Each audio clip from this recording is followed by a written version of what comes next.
예, 안녕하십니까. 성선회라 소원권 목사입니다. 이 시민 발언 언론 시민 행동이라고 하는 이런 시민단체가 출발을 했다고 하는 반가운 소식을 듣게 되었습니다. 이렇게 이 교수나 언론인 또 전문가 등이 참여한 가운데 출범식을 가졌는데요.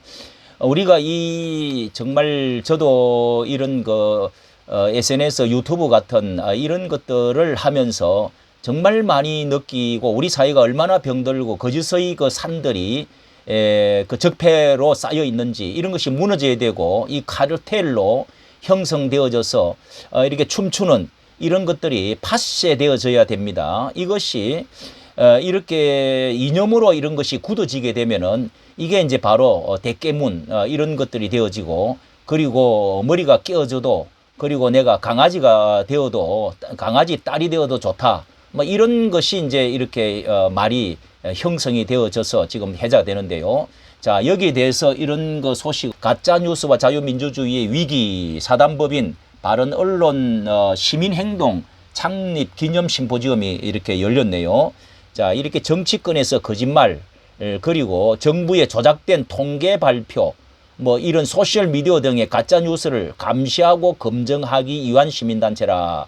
이 가짜 뉴스가 90%가 이 정치권, SNS 생산, 이런 사회적 금지 장치가 정말 마련되어져야 될 때가 되었다고 생각이 됩니다. 이게 자유민주주의를 정말 위협하고 있다. 그러면서 이 가짜 뉴스를 감시하고 과학적이고 객관적 방식으로 검증하겠다고 이렇게 말씀을 하고 있습니다. 예. 자, 이것이 오늘 어제의 일이 아니고 정말 오늘 우리 사회를 가장 병들고 가장 정말 망하는 길로 가는 것이 이게 언론 거짓이라고 할 수가 있습니다. 이런 범람한 가운데 정치 양극화와 이렇게 맞물려서 국민을 분열시키는 이 극과 극으로 지금 나누어진 이 상태가 심각한 상태지요. 혼란을 빠뜨리고 지난 대선 동안에 서울대 SNU 팩트체크에서 가짜뉴스로 판명된 115가지 사건의 사례를 분석한 결과가 나와 있습니다. 이렇게 가짜뉴스 생산자의 77.5%가 정치인, 정당 후보 진영이고 SNS, 유튜브, 인터넷 등이 10.8%였다. 이 언론사는 1.7%였는데요. 이 언론사도 사실 왜곡되어진 것이 너무도 많습니다. 전체 가짜뉴스 88.3%가 정치권과 인터넷 소셜미디어라고 이렇게 지금 생산 유포된 것입니다. 이게 사람들이 자기 생각과 일치하는 이 정보는 쉽게 받아들이고 완전 확전 편향성, 진지, 전 이렇게 되어졌다고 보는 거죠. 이 다른 정보는 그것이 사실이 아니더라도 부정하는 성향이 있다. 예를 들어 청담동 술자리 이런 논란도 당사자가 이 자신이 거짓말을 했다고 인정해서 허위로 드러났지만 여전히 진짜로 여기는 사람들이 얼마나 많은지 모르면 천안함이라든지 뭐 또 그다음에 뭐 또 이런 여러 가지들이죠. 대선 때의 대장동 사건이 윤석열 게이트라고 답한 사람도 아직까지 38%라는 겁니다.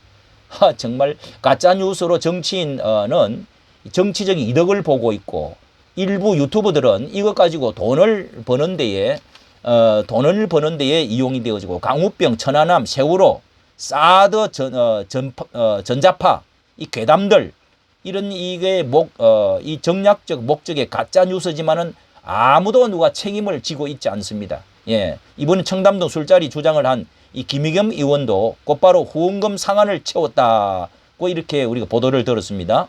유튜브 매체는 하루에 200만 원엔 2천만 원이 넘는 수입을 올렸다는 겁니다. 김어준 씨는 세월호 고의 침몰설 뭐 이런 뭐 영화도 만들고 세월호 고의 침몰설과 생태탕 등 가짜 뉴스로 큰 돈을 벌었다고 합니다.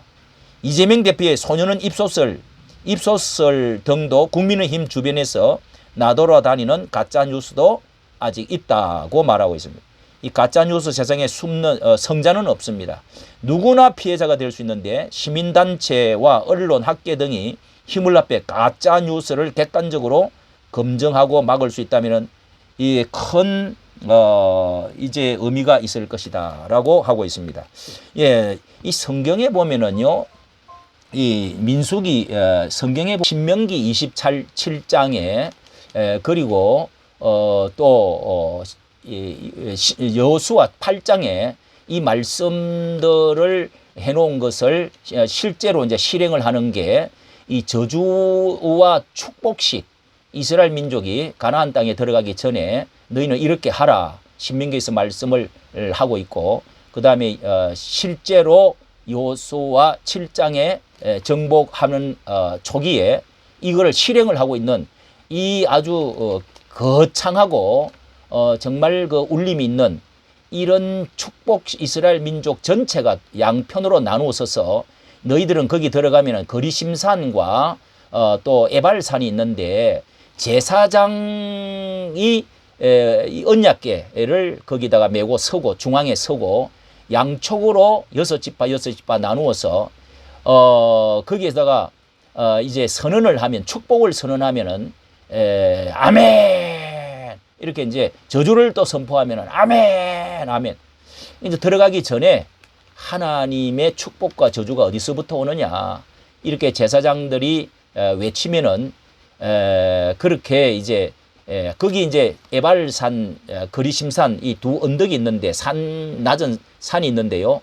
그것이 메아리가 치면서 그 엄청난 그 백성들의 소리가 메아리가 되어서 돌아오기도 하고, 그게 울려 퍼져서 저 가나안 땅 전체에 퍼져 울려가는 이 엄청난 그런 거대한 선포식을 이렇게 하고 있는 것을 보세요. 이 굉장한 큰 의미가 있는데요.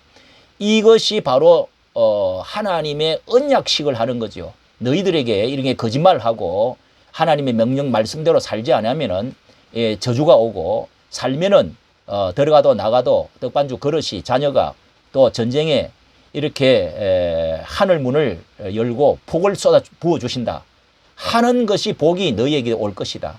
근데 그 내용을 보면 저주의 장이 훨씬 더 깁니다. 예.